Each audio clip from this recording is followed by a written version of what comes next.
Good evening, friends. Tonight's story takes us back 1,000 years to the rolling grey seas of the north, where life aboard a Viking ship was less about adventure and more about survival. If that sounds like your kind of story, don't forget to like and subscribe. It really helps this channel to grow. And write in the comments where you're watching from and what time it is. It's always fascinating to see who joins us from different corners of the world. Now, lower the lights, settle in, and listen to the creak of the oars and the whisper of the wind as we begin. I'm old now. The years have carved themselves into my hands the way the sea carved itself into the wood of our ships. When I close my eyes, I still feel the motion beneath me, that endless rise and fall, that rhythm older than memory. The floor of this hall is solid. It does not move. Yet sometimes, in the dark hours before dawn, I wake and believe I'm still there. Still adrift, still bound to the oars and the wind and the cold grey water that goes on forever. They ask me to speak of those days, the young ones mostly. They want to hear of glory and gold, of battles won and lands taken. They have heard the songs. They know the names of jarls who sailed west and returned with silver, with thralls, with stories that grew taller with each telling. But I was there. I pulled the oars. I tasted the salt and the hunger and the fear that no song ever mentions, and I will tell you what it was, truly. Not what the skalds sing, but what we lived. Would you still call it freedom if you could never return? I was young when I first stepped aboard a longship. 16 summers, perhaps 17. The winters blurred together in those days, and no one kept count the way the Christians do. I'd worked my father's land until my back knew every stone in the soil, until I could no longer bear the thought of another season turning and nothing changing. The sea called to us then. Not with beauty or promise, but with the plain fact that it was there, and we were here, and between the two lay everything we did not have. The ship was called Sekonunga the Sea King. She was not large by the standards of the great war vessels, but she was sound. 30 oars, 15 to a side, oak planks overlapping, sealed with tar and animal hair, a single mast that could be raised or lowered, a square sail of wool that had been dyed red with madder root, though the colour had faded to something closer to rust. She smelled of pitch and brine and old smoke, and when you put your hand on her strakes you could feel every voyage she had made before you came aboard. There were 43 of us when we left the fjord that spring. I remember the number because I counted them, over and over in the early days when I still believed it mattered. By the time we returned 2 winters later, we were 31. The sea took some. Sickness took others. One man simply walked into the water one night and did not come back. We searched for him at dawn, but the fog was thick, and after a while we stopped calling his name. Our jarl was a man named Eric. He was not old, but he seemed old to me then. Perhaps 40 winters, greying at the temples with a scar that ran from his left eye down to his jaw. He had lost 3 fingers on his right hand in a skirmish years before I knew him, and he gripped the steering oar with what remained. He spoke rarely. When he did, men listened, not out of fear, though there was that, but out of something else. Respect, perhaps, or simply the understanding that a man who had survived as long as he had might know something worth hearing. We left in the pale light of early spring when the ice had retreated, but the wind still carried the memory of winter. The sky was the colour of old iron.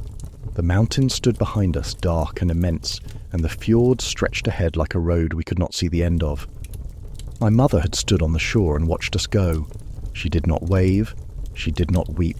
She simply stood there, growing smaller, until the mist took her, and I could not tell if she was still watching or had turned away. Have you ever felt the sea breathing under your feet? That is what it is like in the first hours. The ship does not cut through the water.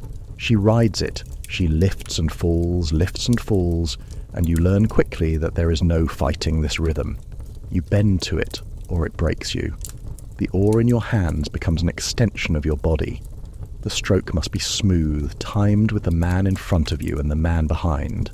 If you are out of pace, you feel it immediately. A jarring, a resistance.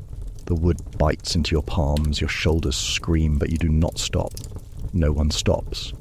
The first day I thought I would not last. My hands blistered within hours, the skin tore, and the salt water found the raw places and made them burn. I looked at the man beside me, a broad-shouldered farmer named Halfdan, and saw that his hands were the same. He did not complain. None of us did. Complaint was a luxury we had left on shore with our mothers and our warm beds, and the illusion that we were anything other than what the sea would make of us. By the second day, I could no longer feel my hands. They had become numb, swollen things that gripped the oar more out of habit than will. My back was a single burning line of pain from my neck to my hips. I learned to breathe with the stroke in on the pull, out on the return, and I learned that if I thought about anything other than the next stroke, I would falter. So I stopped thinking. I became the oar. I became the rhythm. I became the creak of the wood and the splash of the blade and the endless, endless motion. We rowed for most of that first week. The wind was against us, or else too weak to fill the sail, and so we pulled. Hour after hour, the coast sliding past to our right, grey cliffs and dark forests and the white lines of breaking waves. At night, we would beach the ship if we could find a stretch of sand or shingle. We would drag her up above the tide line, turn her on her side, and shelter beneath her hull. A fire, if the wood was dry enough, dried fish and hard bread, sometimes a bit of cheese that had already begun to turn, water from a skin that tasted of leather and smoke. I slept curled against the hull, my cloak pulled tight, my body aching in ways I had not known it could ache.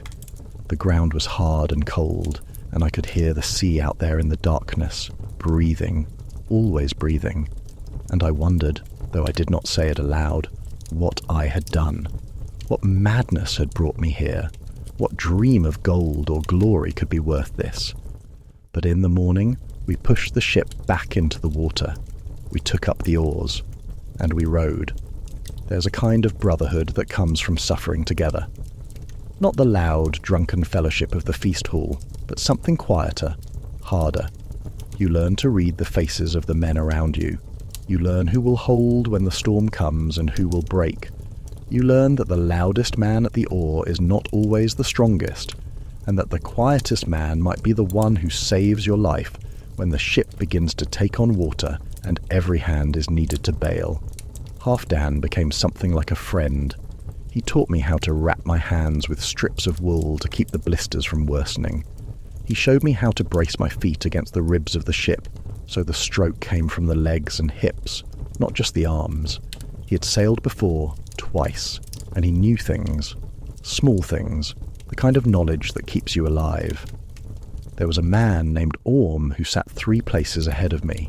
He was older, perhaps 30 winters, and he had the look of someone who had seen more than he wished to remember. His eyes were pale, almost colourless, and he rarely spoke, but he rowed well, steady, tireless. I watched him sometimes, trying to learn his rhythm, trying to understand how a man could pull an oar for hours without seeming to tire. Once, during a brief rest, I asked him. He looked at me for a long moment, as if deciding whether I was worth the breath. Then he said, "You do not think about the end. You think about the stroke. Only the stroke." That was all he said, but it stayed with me. The ship was our world. 30 paces from bow to stern, perhaps 4 paces at her widest point. Every man had his place, his sea chest, where he kept what little he owned, a spare tunic, a knife, a whetstone, perhaps a carved piece of wood or bone that reminded him of something left behind. We learned to move carefully, to step over ropes and around oars, to keep our balance when the ship rolled. We learned the smell of each other, the sound of each other's breathing, the shape of each other's silence. At night, packed together beneath the sail or the upturned hull, we became a single creature. 43 men, and later 31, breathing as one, shifting in sleep, seeking warmth where there was none. I remember the weight of another man's leg thrown over mine, not out of affection, but simply because there was no space, no privacy, no separation. I remember the sound of someone weeping softly in the dark, and no one asking why. I remember the cold so deep it felt like a hand around my chest, squeezing. The sea was grey, always grey. The sky too, more often than not. There were days when you could not tell where one ended and the other began. The horizon was a line drawn in mist, and we moved through it like men rowing through a dream. I'd thought the sea would be blue, like the little cove near my father's farm where I swam as a boy. But the open sea is not blue. It is grey and green and sometimes black, and it moves with a life of its own, a vast heaving presence that makes you understand how small you are. We kept to the coast when we could. It was safer. If the weather turned, we could run for shore. If we needed food or water, we could land and forage. But there were stretches where the coast turned hostile, where cliffs rose straight from the water, and there was no place to beach, no shelter, no escape. Those were the times when we had to trust the ship, trust Eirik at the steering oar, trust that the gods had not decided this was the day we would be claimed. I prayed then, not loudly, not in the way of the priests who stand before the whole village and make a show of their devotion, but quietly, in the part of my mind that was still my own. I prayed to Njord, who rules the sea and the wind. I prayed to Ran, who waits beneath the waves with her net. I prayed that if I was to be taken, it would be quick, that I would not drown slowly, gasping and clawing at the water, watching the ship pull away without me. Others carved runes into the wood, small marks, hidden along the strakes or under the rowing benches. Protection, safe passage, a plea to the gods or to the ship herself. I do not know if it helped, but it gave them something to do with their fear, and that perhaps was enough. The first storm came in our second week. We had been making good progress, the wind behind us, the sail full. We had rowed less that day, and there was a feeling almost of ease aboard, a sense that perhaps the worst was behind us. Then, in the span of an hour, the sky darkened, the wind shifted, the sea began to rise. Eirik ordered the sail down immediately. Men scrambled to lower the mast, to secure the yard, to make everything fast. The ship began to pitch harder than before, and water came over the side in great cold sheets. We bailed with everything we had, buckets, helmets, cupped hands. The water was everywhere, sloshing around our feet, rising, and no matter how fast we worked, it seemed to come faster. The wind screamed. That is the only word for it. Not howled, not roared. Screamed. It tore at the sail even though we had taken it down, tore at our cloaks, our hair, our breath. The waves were no longer waves but walls, dark and towering, and the ship climbed them and fell and climbed again, and each time I thought she would break apart. She held. I do not know how long it lasted. Time becomes meaningless in a storm. There is only the next wave, the next breath, the next handful of water flung over the side. My arms burned. My lungs burned. I was soaked through, colder than I had ever been, and I could no longer feel my fingers or my feet. Beside me, Halfdan bailed with his helmet, his face set, his eyes empty of everything but the task. A wave took Orm's sea chest. It simply lifted it and carried it away, and he lunged for it and missed, and it was gone. Everything he owned, gone. He stared at the place where it had been for a moment, then went back to bailing. Another wave came over the stern. It nearly took the steersman with it, a young man named Aki who had been helping Eirik hold the oar. He caught himself on a rope, clung there, and was pulled back by two others. His face was white, his lips were blue. He did not speak, just took his place again and held on. Then, as suddenly as it had come, the storm passed. The wind dropped, the waves began to ease, the clouds broke, and a shaft of pale sunlight fell across the water like a gift. We sat where we were, slumped over the oars, the bailing buckets, the sides of the ship. No one spoke. No one had the breath to speak.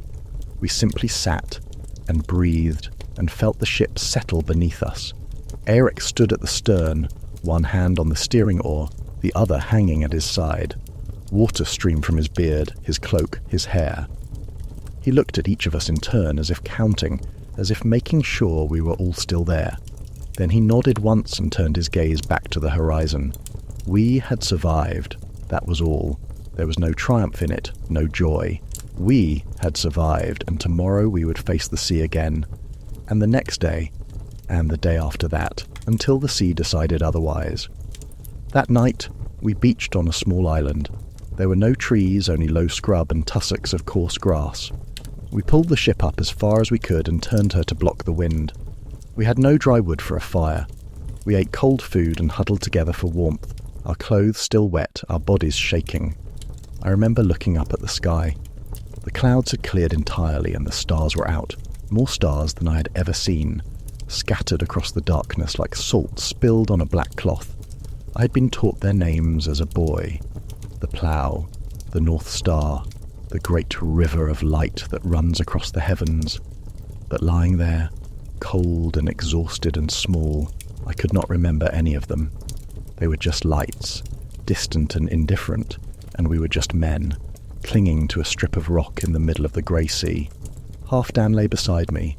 His teeth were chattering. After a while he said, "Do you think it gets easier?" I did not know what to say, so I said nothing. He laughed softly, bitterly. "No, I suppose it does not."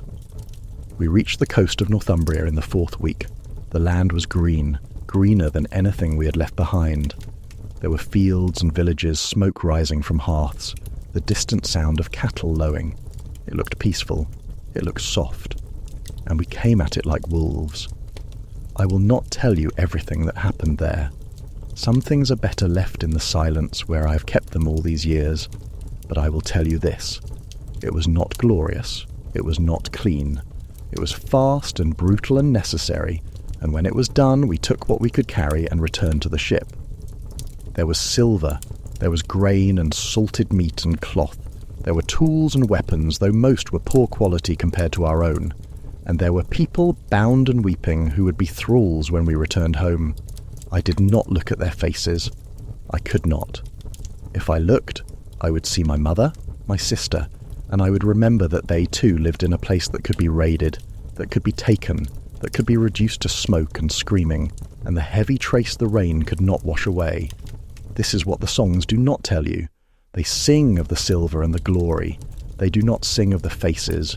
They do not sing of the silence that follows, when you are back on the ship and the wind fills the sail and you are moving away from that place, and no one speaks, and no one meets each other's eyes.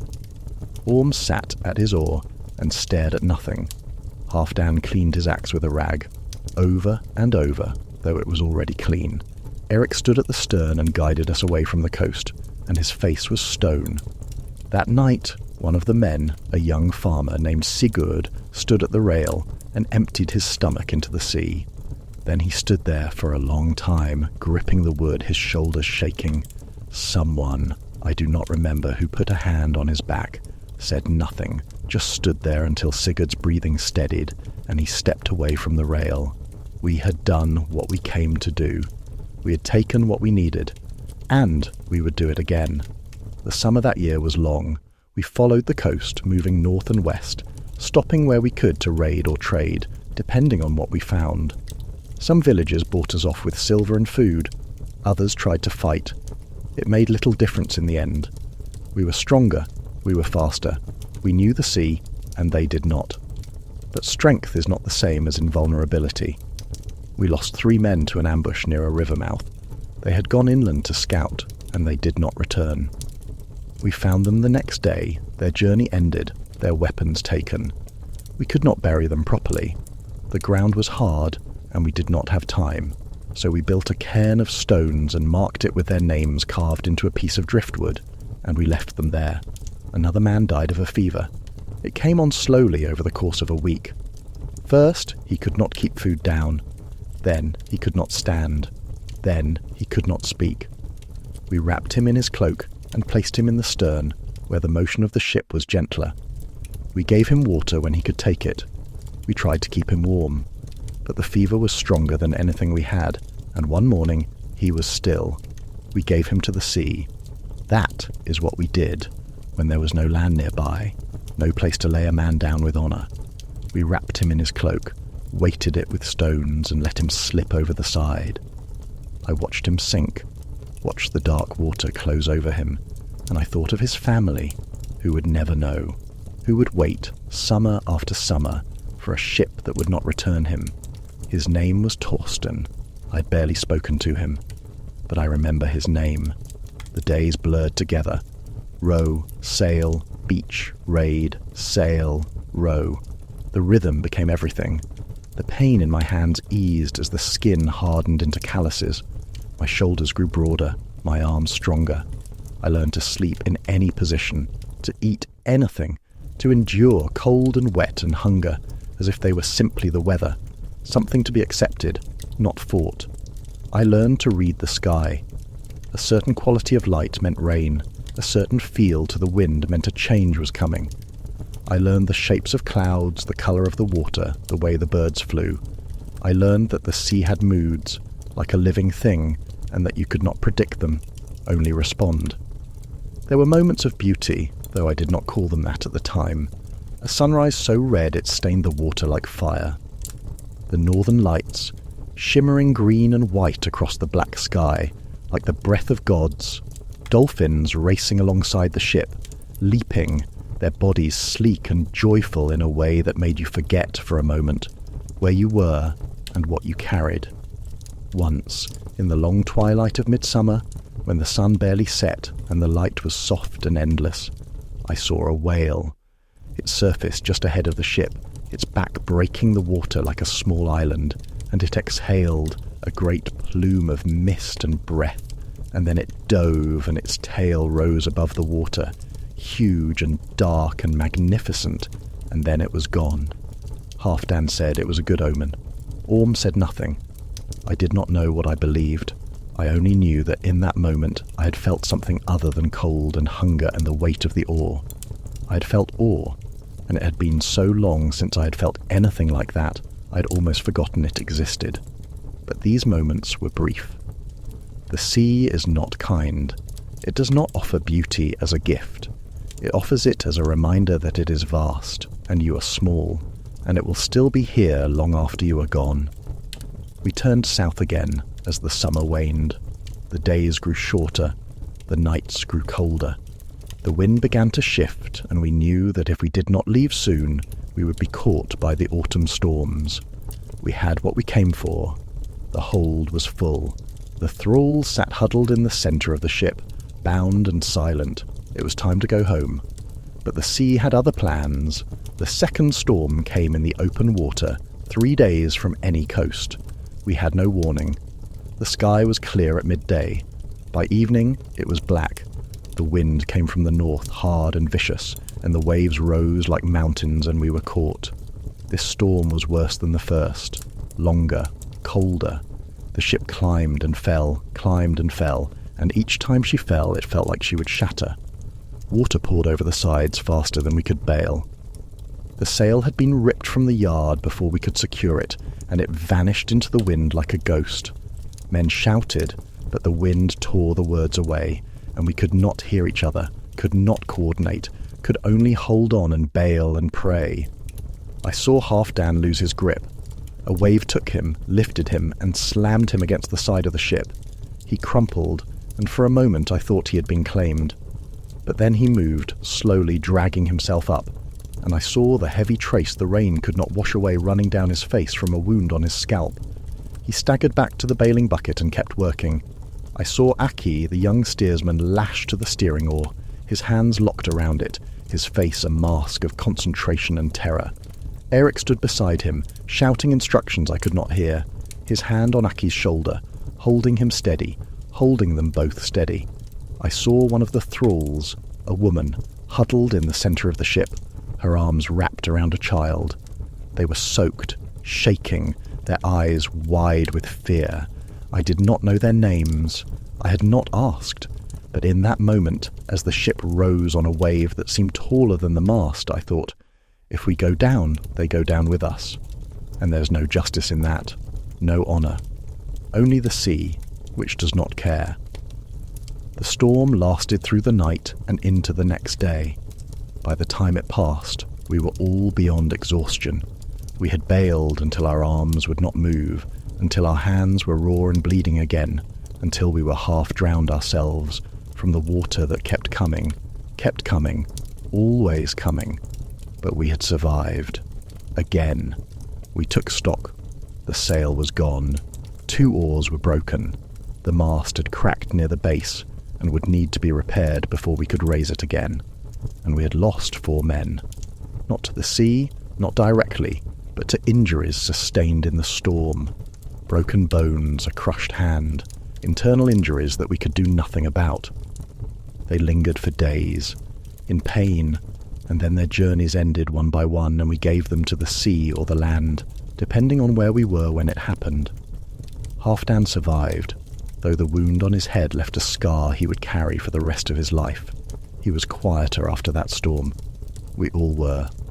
Something had broken in us, or perhaps it had been broken before, and we had finally noticed. We limped towards home. We rowed when we could, drifted when we could not. We patched the mast with rope and strips of hide. We rationed the food, though there was not much left to ration. The thralls grew weaker. One of them, an old man, died in the night. We put him over the side without ceremony. There was no ceremony left in us. When we finally saw the mountains of home rising dark against the sky, I felt nothing, not relief, not joy, just a dull acknowledgement that we had made it, that the voyage was ending, that soon I would step off this ship and onto solid ground, and I would not have to row anymore. We reached the fjord on a grey morning. The water was calm. The air was cold and still. The village was there, just as we had left it. Smoke rising from the hearths. Boats pulled up on the shore, people going about their lives. We beached the ship. We unloaded the cargo. The silver was divided according to shares. Eirik took the largest, then the steersman, then the rest of us, according to our place and our deeds. The thralls were taken away. I did not watch. I took my share, a small leather pouch heavy with silver, and I walked away from the ship. My mother was still alive. She stood in the doorway of our house and looked at me, and I looked at her, and neither of us spoke. She was thinner than I remembered, older. Her hair had more grey in it, or perhaps I had simply not noticed before. I went inside, I ate, I slept in a bed on dry ground in a room that did not move, and I dreamed of the sea. I stayed home that winter. I helped with the work, mended fences, repaired tools, did all the things I'd done before I left. But I was not the same. I would stand sometimes in the middle of a task and feel the motion beneath me, the rise and fall, and I would have to steady myself against the wall. People asked about the voyage. They wanted stories. They wanted to hear of the silver, the raids, the lands we had seen. I told them some things, small things, nothing that mattered. I did not tell them about the storms or the men we had lost or the faces I could not forget. I did not tell them that I woke in the night sometimes and felt as though I were drowning. By spring I could not stand it anymore. The land felt small. The sky felt low. I went back to the ship. Eirik was gathering a crew for another voyage. He did not ask why I'd returned. He simply nodded when he saw me and told me where to stow my gear. Halfdan was there. So was Orm.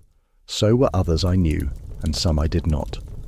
We pushed the ship into the water, took up the oars and rowed out of the fjord, and once again the mountains grew small behind us, and the sea opened ahead, grey and endless. This is what I learned in all the years I spent at sea. The sea does not care. It does not care if you are brave or afraid. It does not care if you are strong or weak. It does not care if you have a family waiting for you, or a reason to live, or a prayer on your lips. It simply is. And you are in it, and you will live or you will not. The Jarls and the Skalds speak of fate. They say that the Norns have woven the thread of your life, that your weird is already determined, that you will face your end when it is time and not before. Perhaps they are right. I do not know. I only know that I have seen men die for no reason at all, and I have seen men survive when by all rights they should have been claimed. I have seen the sea rise up like the hand of a god and spare the ship, and I have seen it take a man in calm water on a clear day for no reason I could understand. We raided the coasts of Ireland that summer. We pushed inland along the rivers, took what we could and ran when we had to. We fought when fighting was necessary. I became good at it, not because I wanted to, but because the alternative was to be brought to final silence, and I was not ready for that. I learned to keep my face empty during the clash where strength was tested. I learned to move without thinking, to let the body do what it had been trained to do.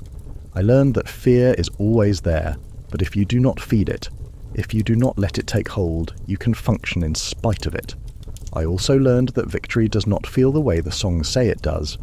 There is no glory in standing over a man whose voyage has ended, in watching the vessel that had carried him through go still and empty.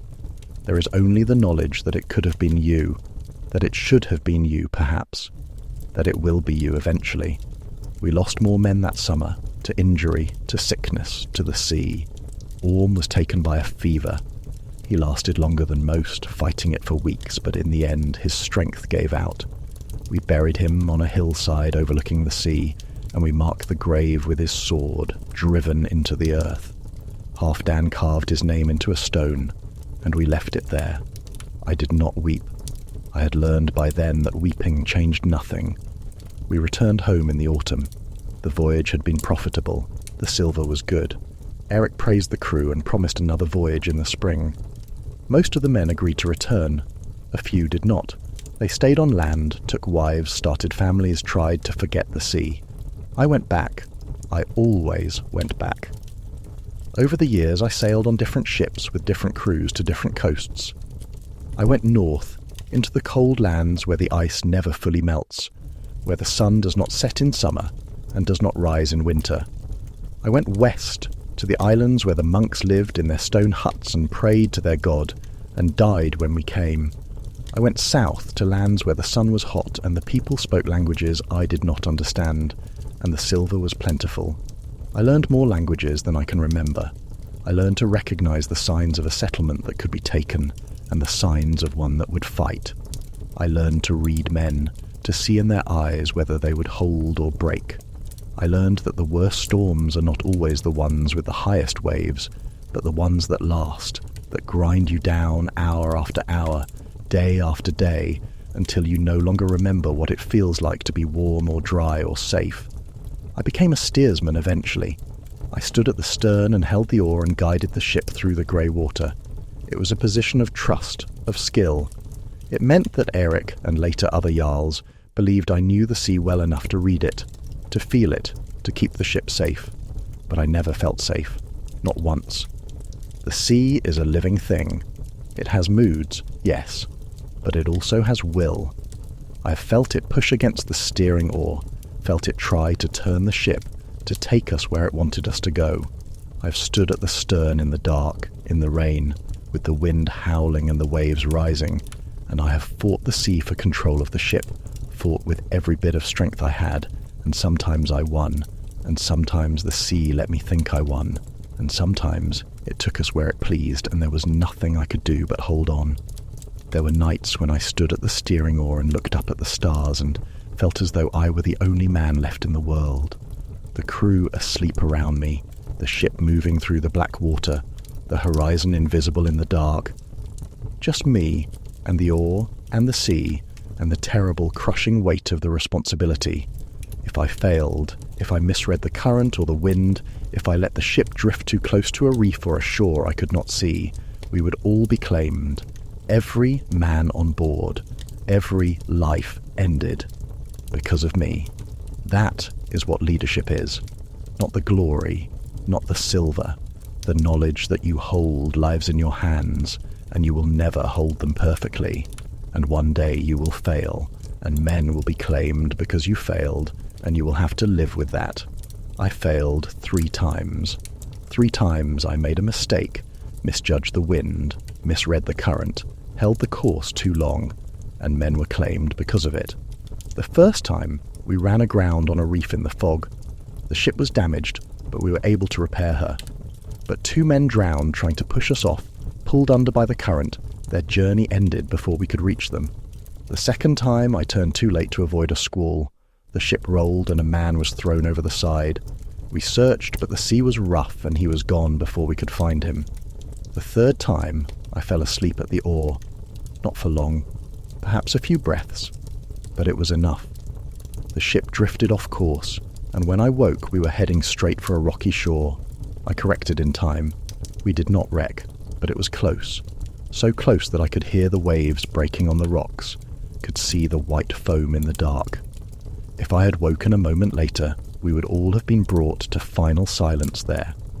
Eric said nothing. He simply looked at me, and I saw in his eyes that he knew that he had made his own mistakes long ago, and that he understood. But understanding does not erase the guilt. It does not bring back the men you lost. I stopped sleeping at the oar after that, even when I was exhausted, even when my body screamed for rest. I stood and I held the oar, and I did not let myself close my eyes. I am old now, as I said. My sailing days are long behind me. I sit by the fire in the evening and watch the young men prepare for their voyages, and I see in their faces the same hunger I once felt, the same belief that the sea will give them something: wealth, glory, freedom, if they are only brave enough to take it. I do not tell them otherwise. What would be the point? They would not believe me. They would think I am bitter or afraid, or that I have simply grown too old to remember what it felt like to be young and strong and alive. But I remember. I remember everything. I remember the salt on my skin, the taste of brine, the ache in my hands that never fully went away. I remember the faces of men who sailed beside me, men whose names I still carry though they have been gone for decades. I remember the sound of the ship at night, the creak of the timbers, the slap of water against the hull, the breathing of 40 men packed together in the dark. I remember the fear. Always the fear. Not the sharp, bright fear of the clash where strength was tested, but the slow, grinding fear that came from knowing you were entirely at the mercy of something vast and indifferent. The fear that woke you in the night when the wind changed, when the ship lurched in a way you did not expect, when you heard a sound you could not identify. The fear that you carried in your chest like a stone, day after day, until it became part of you, until you could not remember what it felt like to live without it. And I remember the beauty. Yes, there was beauty. Not often and never for long, but it was there. The way the light fell on the water at dawn, turning it silver and gold. The way the ship moved through calm seas, smooth as a knife through butter, the oars rising and falling in perfect rhythm. The way the land looked when you had been at sea for weeks and finally saw it again, green and solid and real, a promise that the world had not ended while you were gone. There were evenings when the wind was fair and the work was light, when we would sit on the deck and talk, not about the raids or the silver, but about small things, the taste of fresh bread, the sound of a woman's laughter, the way the light looked through the trees in the forest near home, the kind of things you only notice when they are gone, when you're surrounded by grey water and grey sky, and the certainty that you might never see them again. Halfdan used to talk about his daughter. She had been 3 winters old when he left, and he worried that she would not remember him. He carried a small wooden horse he had carved for her, and sometimes he would take it out and turn it over in his hands, as if by touching it he could touch her. He gave it to her when we returned, that first voyage, and she had looked at him as though he were a stranger. It broke something in him, I think, but he went back to sea anyway. Because what else was there? There was a man named Bjorn who sang, not the great songs of heroes and battles, but small songs, work songs, the kind that mothers sing to children. He had a good voice, clear and strong, and sometimes when the rowing was hard and the men were tired, he would sing, and we would row to the rhythm of his voice, and it made the work a little easier. He was brought to final silence in a skirmish on the coast of Francia. An arrow in the throat, quick at least, but the silence afterwards was worse than any storm. I think about him sometimes, about the songs that died with him, about all the small particular things that are lost when a man's voyage ends, the way he laughed, the shape of his hands, the stories he would have told if he had lived. We carry the dead with us, those of us who survive. We carry them in the silence, in the empty places at the oar, in the names we carve into wood and stone and memory. The Christians speak of heaven, of a place where the good are rewarded and the wicked are punished. We have our own beliefs, Valhalla, where the brave feast and fight and prepare for the end of all things. Hell, where those who do not fall in the clash where strength was tested go to wander in the cold and the dark. I do not know what I believe anymore. I've prayed to the old gods, yes. I have made offerings, poured ale onto the earth, carved runes for protection. But I have also seen prayers go unanswered. I have seen men who were brave and true brought to final silence while cowards lived. I have seen the sea take the innocent and spare the guilty. If the gods are watching, if they are listening, I cannot tell. Perhaps they are. Perhaps they simply do not care. Or perhaps there is no pattern to it at all. Perhaps we are just men in ships, and the sea is just water, and the wind is just air, and everything that happens is chance, nothing more. I do not say this to the young men who ask me for blessings before they sail. I give them what they need, a word, a gesture, the assurance that someone who has survived as long as I have believes they might survive too. It costs me nothing, and if it helps them face the sea with a little less fear, then it is worth the lie. But I will tell you, here, now, in this moment, when there is no one listening but you, and whatever gods might still care, I do not know why I survived. I was not braver than the men who were claimed. I was not stronger or cleverer or more deserving. I simply lived day after day, voyage after voyage, until I was old and the sea no longer wanted me. There is no meaning in that, no grand design. I lived because I did not die. That is all. The last voyage I made was 15 winters ago. I was older then than Eric had been when I first sailed with him. My hands were twisted with age, my back bent, my eyes not as sharp as they once were. But I could still hold a steering oar. I could still read the wind and the water. And so I went. It was meant to be a short trip. A trading run to the Orkney Islands, to exchange furs and amber for grain and iron. No raiding, no risk. A simple voyage, there and back before the autumn storms. But the sea does not care what you intend. We were caught by a storm on the return journey. Not as fierce as some I had weathered, but fierce enough. The ship was older, her timbers not as sound as they once were, and she began to take on water. We bailed, as we always did, but the water kept coming, and I knew, standing at the stern with the steering oar in my hands, that we might not make it. I looked at the crew, young men, most of them, a few older, but not many, and I thought, this is how it ends. Not in glory, not in the clash where strength was tested, but here, in the grey water, in a storm that will not even be remembered. But we made it, barely. We limped into a cove on the coast, beached the ship, and spent 3 days repairing her before we dared to continue. And when we finally reached home, when I stepped off that ship for the last time, I knew I would not go back. Not because I was afraid. Fear had long since stopped being a reason to do or not do anything. But because I was tired. Tired in a way that sleep could not fix. Tired in the bones, in the soul. I had given the sea enough. It was time to stop. So I walked away. I found a place to live, a small house on the edge of the village where I could see the fjord but not the ships. And I have been here ever since, watching the seasons turn, watching the young men leave and return. Some of them hold, some of them change, some of them not at all. They ask me sometimes if I regret it. The years at sea, the hardship, the loss. They ask if it was worth it. I do not know how to answer that. Was it worth it? I have silver, yes, enough to live on, though I do not need much. I have stories, though most of them I keep to myself.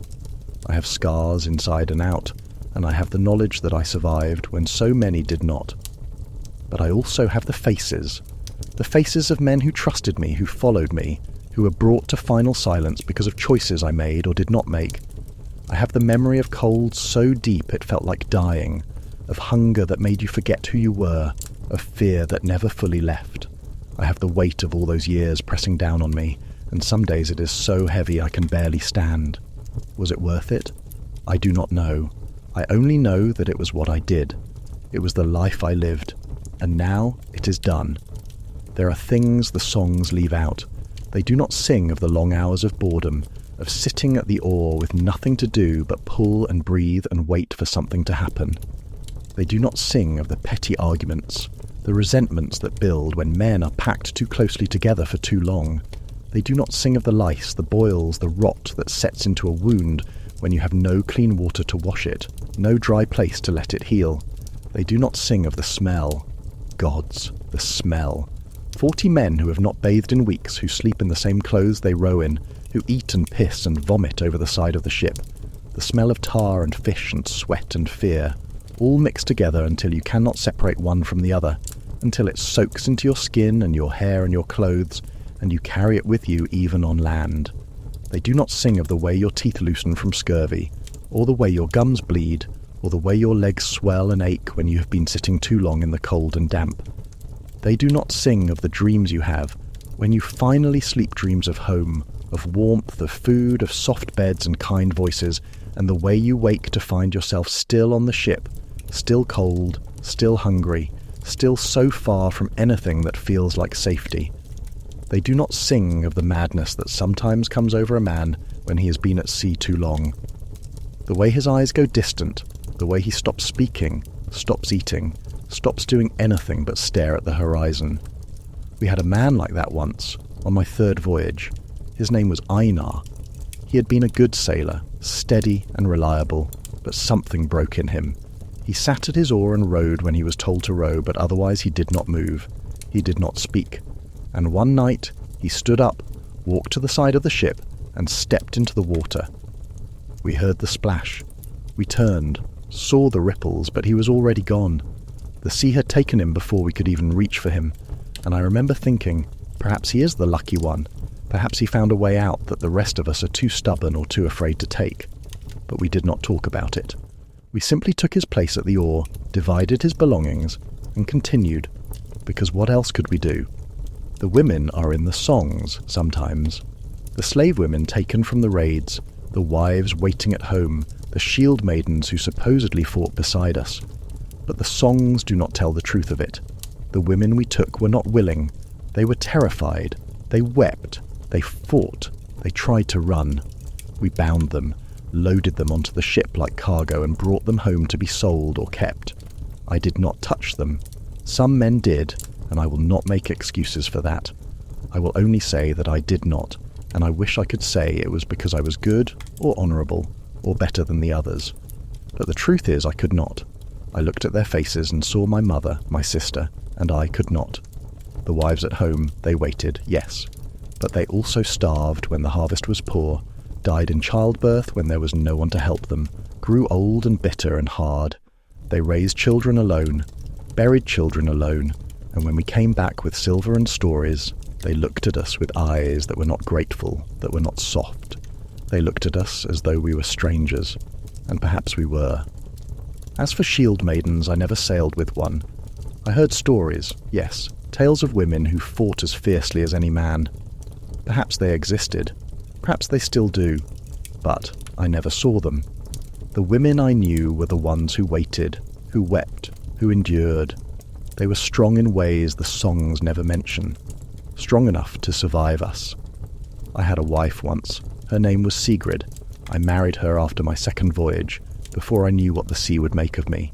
She was young, 16 summers, with dark hair and eyes that seemed to see more than she should.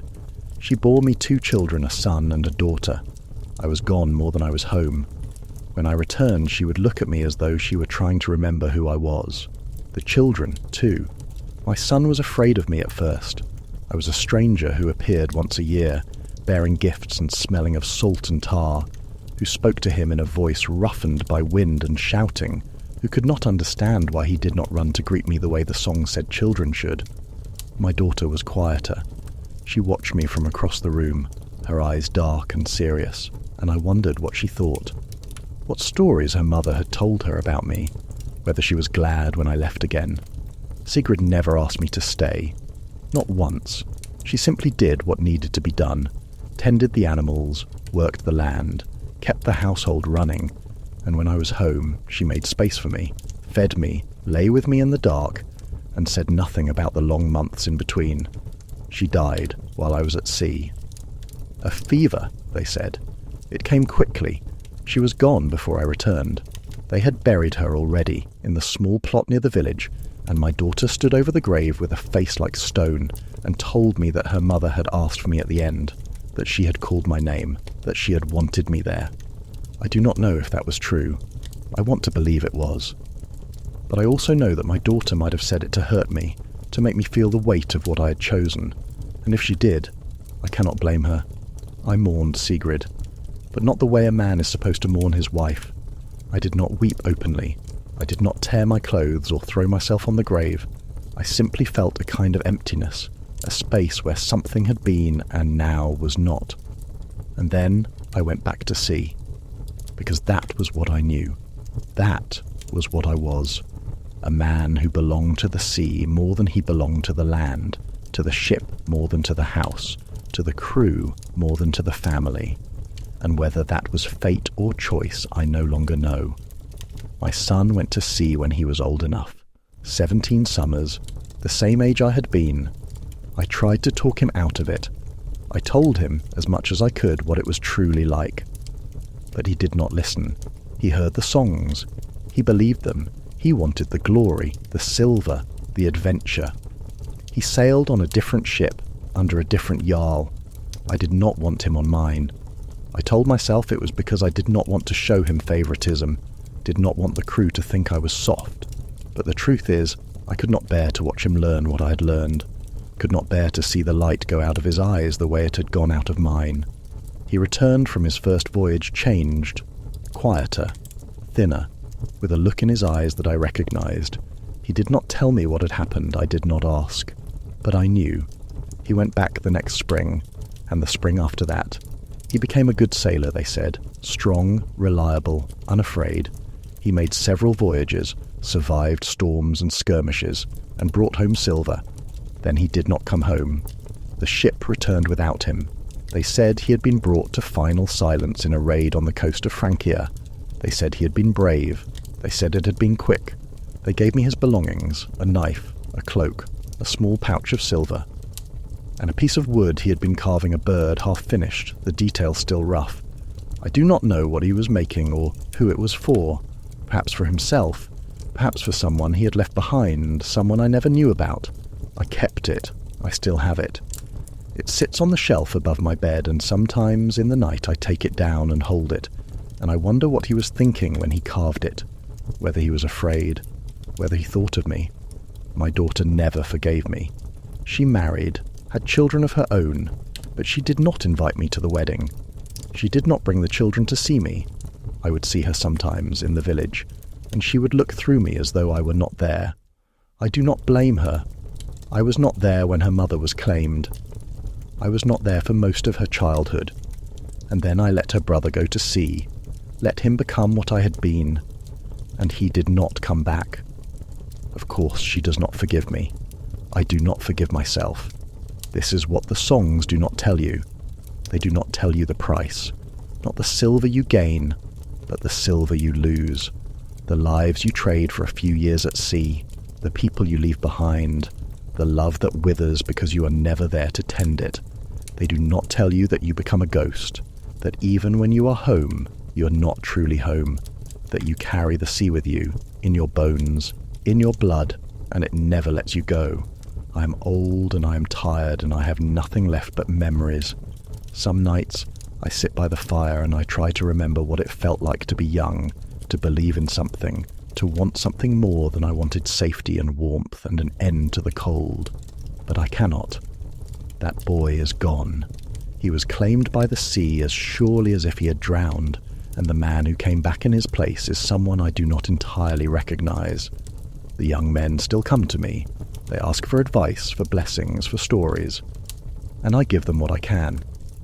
But I also want to grab them by the shoulders and shake them and say, do not go, stay here, plant your fields, marry your sweethearts, have children and watch them grow. Do not trade your life for silver and salt and the endless grey water. But I do not say it. Because they would not listen. Because I did not listen when I was their age and the old men tried to warn me. Because the sea calls and some men cannot help but answer. And so they go.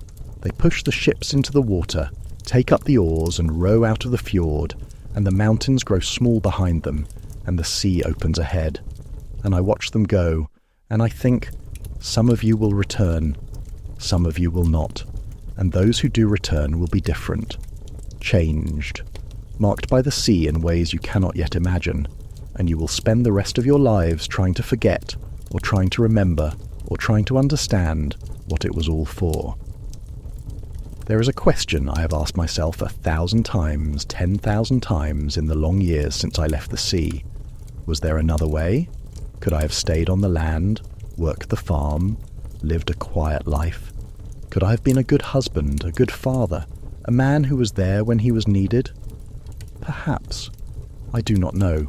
I only know that I did not.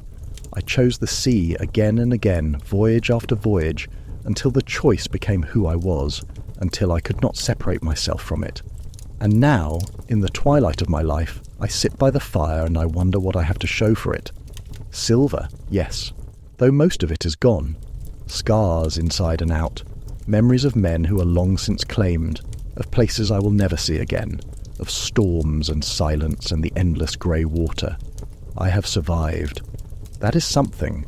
I have lived longer than most of the men I sailed with, longer than I had any right to expect. But survival is not the same as victory. It is not the same as peace. I still dream of the sea. Even now, so many years later, I dream of standing at the steering oar, feeling the ship respond to my touch, feeling the wind and the water and the terrible weight of responsibility. I dream of the faces of the men I sailed with, the ones who lived and the ones who were claimed, and they look at me with eyes that ask, was it worth it? Did it mean something? Did we matter? And I do not know what to tell them. The truth is, we were small.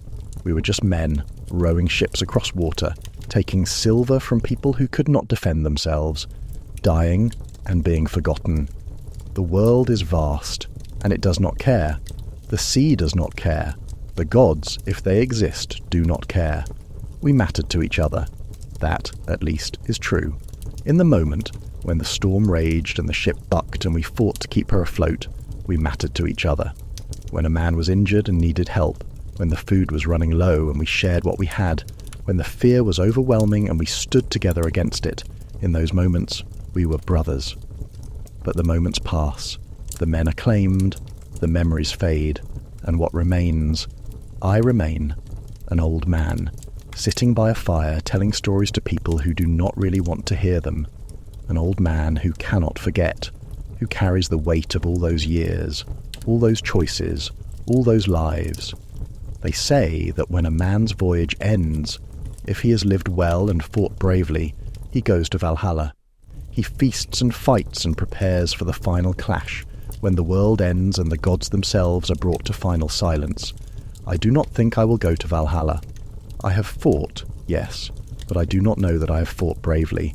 I have killed, but I do not know that the killing was just. I have survived, but I do not know what I have survived for.